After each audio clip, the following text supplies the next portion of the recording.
चलो सभी मिलकर बोलते हैं, हाथी घोड़ा पाल की जय कन्हैया लाल की। कृष्ण जन्माष्टमी की आप सबको ढेर सारी शुभकामनाएं। आज हम सुनेंगे श्री कृष्ण जन्माष्टमी की कथा।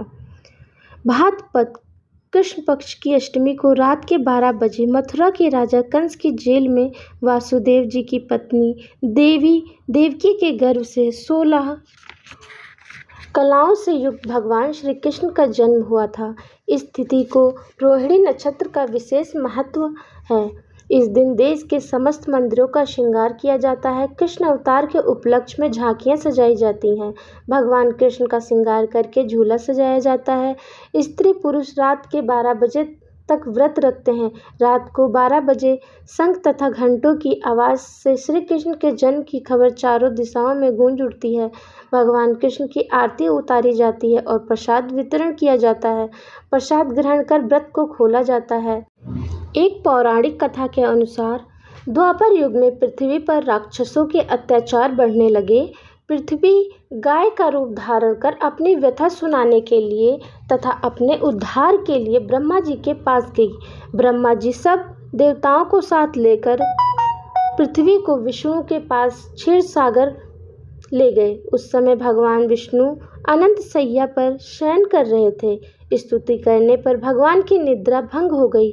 भगवान ने ब्रह्मा एवं सब देवताओं को देखकर उनके आने का कारण पूछा तो पृथ्वी बोली, भगवान मैं पाप के बोझ से दबी जा रही हूँ, मेरा उद्धार कीजिए। यह सुनकर विष्णु बोले, मैं ब्रजमंडल में वासुदेव की पत्नी देवकी के गर्भ से जन्म लूँगा। तुम सब देवतागण ब्रजभूमि में जाकर यादव वंश में अपना शरीर धारण करो। इतना कहकर भगवान अंतर्ध्यान हो गए। इसके पश्चात देवता ब्रजमंडल में आकर यदुकुल में नंद, यशोदा तथा गोप गोपियों के रूप में पैदा हुए। द्वापर युग के अंत में मथुरा में उग्रसेन राजा राज्य करते थे। उग्रसेन के पुत्र का नाम कंस था। कंस ने उग्रसेन को बलपूर्वक सिंहासन से उतार कर जेल में डाल दिया और स्वयं राजा बन गया। कंस की बहन देवकी का विवाह यादव कुल में वासुदेव के साथ निश्चित हो गया। जब कंस देवकी को विदा कराने के लिए रथ के साथ जा रहा था तो आकाशवाणी हुई कि हे कंस, जिस देवकी को तू बड़े प्रेम से विदा कर रहा है उसका 8वां पुत्र तेरा संहार करेगा। आकाशवाणी की बात सुनकर कंस क्रोध से भरकर देवकी को मारने को तैयार हो गया। उसने सोचा, न देवकी होगी न उसका कोई पुत्र होगा। वासुदेव जी ने कंस को समझाया कि तुम्हें देवकी से तो कोई भय नहीं है, देवकी की 8वीं संतान से तुम्हें भय है, इसीलिए मैं इसकी 8वीं संतान को तुम्हें सौंप दूंगा। तुम्हारी समझ में जो आए उसके साथ वैसा ही व्यवहार करना। कंस ने वासुदेव जी की बात स्वीकार कर ली और वासुदेव और देवकी को कारागार में बंद कर दिया। तत्काल नारद जी वहां आ पहुंचे और कंस से बोले कि यह कैसे पता चलेगा कि 8वां गर्भ कौन सा होगा? गिनती प्रथम से या अंतिम गर्भ से शुरू होगी। कंस ने नारद जी के परामर्श पर देवकी के गर्भ से उत्पन्न होने वाले समस्त बालकों को मारने का निश्चय कर लिया। इस प्रकार एक एक करके कंस ने देवकी के 7 बालकों को निर्दयतापूर्वक मार डाला। भाद्रपद के कृष्ण पक्ष की अष्टमी को रोहिणी नक्षत्र में श्री कृष्ण का जन्म हुआ।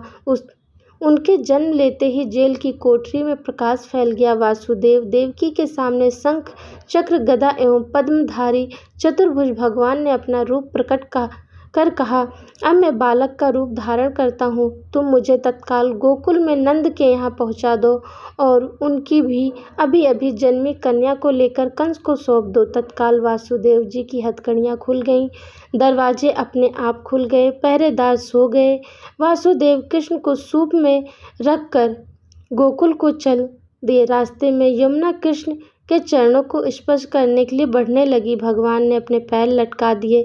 चरण छूने के बाद यमुना घट गई। वासुदेव यमुना पार कर गोकुल में नंद के यहाँ गए। बालक कृष्ण को यशोदा जी के बगल में सुलाकर कन्या को लेकर वापस कंस के कारागार में आ गए।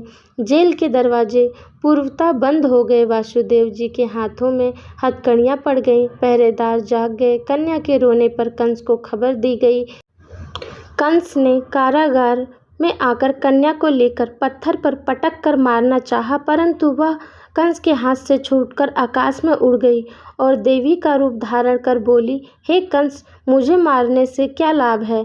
तेरा शत्रु तो गोकुल में पहुंच चुका है। यह दृश्य देखकर कंस हतभृत और व्याकुल हो गया। कंस ने श्री कृष्ण को मारने के लिए अनेक दैत्य भेजे। श्री कृष्ण ने अपनी अलौकिक माया से सारे दैत्यों को मार डाला। बड़े होने पर कंस को मारकर उग्रसेन को राजगद्दी पर बैठाया। श्री कृष्ण की पुण्य जन्म तिथि को तभी से सारे देश में बड़े हर्षोल्लास से मनाया जाता है। बोलो नटखट गोपाल की जय, श्री कृष्ण भगवान की जय। अपने लड्डू गोपाल के बारे में और ज़्यादा उनकी सुंदर झांकियाँ और उनके बारे में बहुत गहन चिंतन से श्री कृष्ण अवतरण में कथा सुनाई गई है, तो एक बार ज़रूर सुने आप सभी लोग। धन्यवाद।